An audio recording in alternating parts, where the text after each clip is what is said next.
Welcome back to my channel simply Jiya. இன்றைக்கி நம்ம இந்தியாவில் சென்னையிலேருந்து மக்காவை நோக்கி ஒரு பயணம்ங்க. இப்போ நம்ம நேராக ஜெட்டாவுக்கு தான் போயிட்டுருக்கோம். ஜெட்டாவிலேருந்து ஹரமை நோக்கி நம்ம உம்ரா பயணத்தை நிறைவு செய்ய போகிறோம். ஸோ அதுக்காக வேண்டி தான் நம்ம இன்றைக்கி ஜெட்டாவுக்கு போயிட்டுருக்கோம், சவுதி அரேபியாவில். வாங்க, இது வரைக்கும் சப்ஸ்கிரைப் பண்ணாதவங்க சிம்பிளி ஜியாவை சப்ஸ்கிரைப் பண்ணிவிட்டு இந்த சேனலை தொடர்ந்து வாட்ச் பண்ணுங்கள்.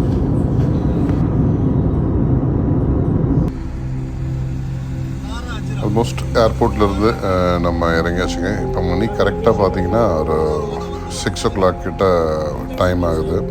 இப்போ நம்ம ஆல்ரெடி எஹ்ராமோட ஆடை அணிஞ்சிருக்கிறதுனால நம்ம நேரடியாக வந்து ஹரம் உள்ள போகலாம்.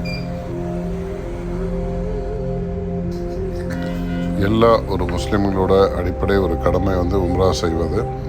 இது வந்து நம்மளும் அந்த பயணத்தை வந்து நமக்கு கிடச்சது வந்து ஒரு பெரிய பாக்கியமாக தான் நம்ம கருத வேண்டும். ஸோ இந்த உம்ரா பயணத்தில் பார்த்திங்கன்னா கிட்டத்தட்ட ஒரு 80 கிலோமீட்டர் கிட்ட இருக்குது ஜெட்டாலேருந்து இந்த காபத்துள்ளா இருக்கக்கூடிய இடம். பார்த்திங்கன்னா இந்த 80 கிலோமீட்டர் அரௌண்ட் ஒரு 1 hour 1.5 hours depend on the டிராஃபிக்கில் நம்ம போய் ரீச் ஆகிடலாம். இப்போ ரீச் ஆகிட்டு நம்ம ஒரு சூட்கேஸ்லாம் இருக்குது, நம்ம லக்கேஜ் எல்லாம் செக்இன் பண்ணிவிட்டு நம்ம நேராக வந்து ஹரம் உள்ள போயிட்டு நம்மளுடைய கடமைகள் செய்யலாம். ஃபஸ்ட்டு நம்ம செய்ய வேண்டியது பார்த்திங்கன்னா இஹ்ராம் வந்து அந்த ஆடையை அணிஞ்சிருக்கணும். அந்த மீகாத்து எல்லைக்கு முன்னாடி அந்த நியத்து வச்சுருக்கணும். அதுக்கப்புறம் பார்த்திங்கன்னா தவாப் செய்ய வேணும். தவாப் முடித்த பிறகு சை செய்யணும். சை முடித்த பிறகு பார்த்திங்கன்னா நம்மளுடைய முடி எடுத்தல். இந்த வேலைகள் நம்ம கடமைகளை முடித்தாவே அந்த உம்ராங்கிறது நம்மளுடைய இது நிறைவேறிடும்.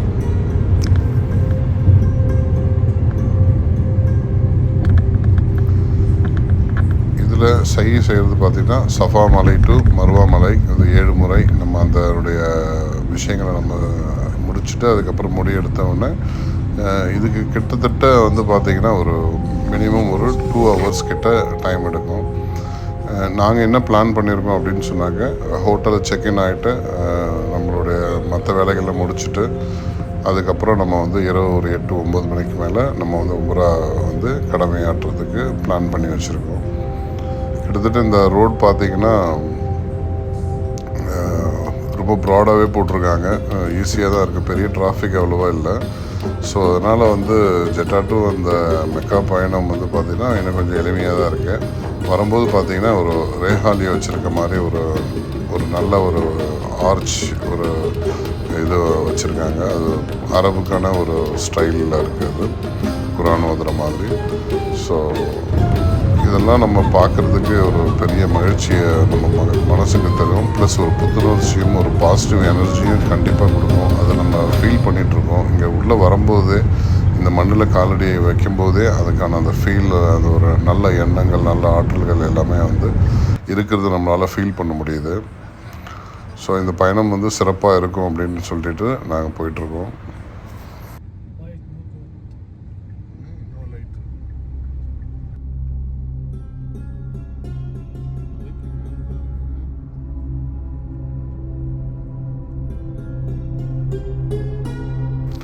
இந்த தூரத்தில் தெரியுது பார்த்திங்களா, இதுதான் கிளாக் டவர்.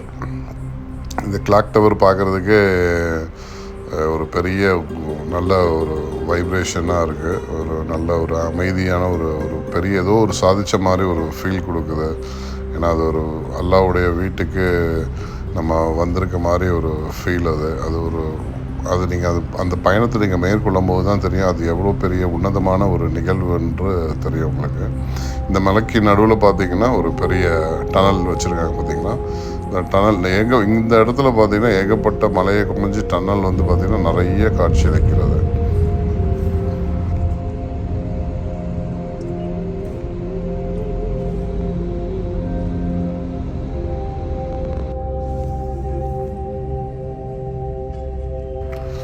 ஆக்சுவலாக நம்ம இந்த கிட்டத்தட்ட வந்து நம்ம அந்த ஹரம் கிட்ட வந்துட்டோம். பட் ஆனால் இங்கே ஒன் வே டிராஃபிக்னால அலோவ் பண்ணல.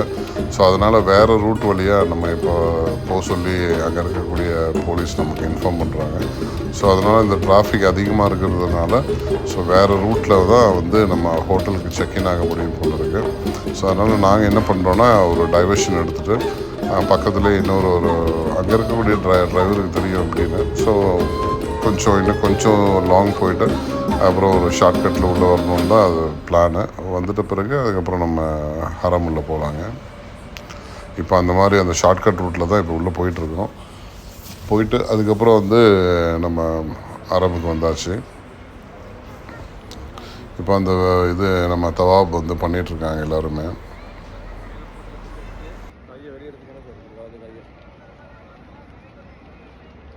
ஓகே, இது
இந்த உம்ரா வந்து சிறப்பாக முடிச்சாச்சுங்க.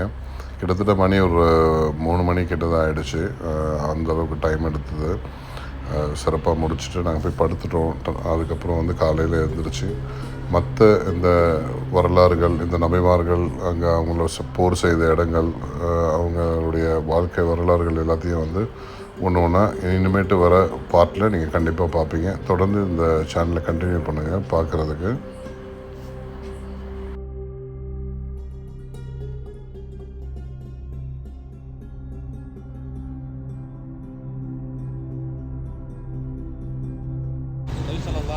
அப்படியே அபூபக்கர் சித்திக் ரலியல்லாஹு அன்ஹு வீட்டுக்கு போகிறதுக்கு வெளியே வராங்க. காஃபிர்கள் முன்னால் நின்று கொண்டு இருக்கிறாங்க. ஒரு பிடி மண் எடுத்து வஜஅல்னா மின் பைனி ஐதீஹிம் சத்தம் வ மின் கல்ஃபிஹிம் சத்தம் ஃபஅக்ஷைனாஹும் ஃபஹும் லா யுப்சிரூன். இந்த ஆயத்து யாசின் வரக்கூடிய ஆயத்து. இது பாதுகாப்புரிய அது இப்போயும் நாம் ஓதலாம். பிரயாணம் போகும்போது ஓதலாம். ஸோ இதை ஓதி நபி ஸல்லல்லாஹு அலைஹி வஸல்லம் அந்த மண்ணை வீசுகிறாங்க. காஃபியுடைய கண்களை அந்த மண் மறைச்சது மாதிரி நபி அவங்க பக்கத்தால் போகிறத காஃபிகள் யாரும் காணலை.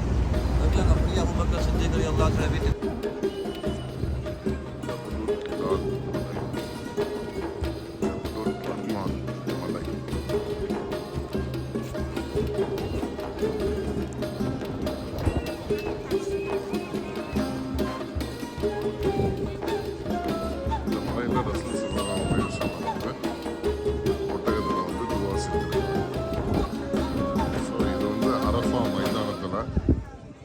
அரஃபா மைதானத்தில் அமைஞ்சிருக்கக்கூடிய மலை.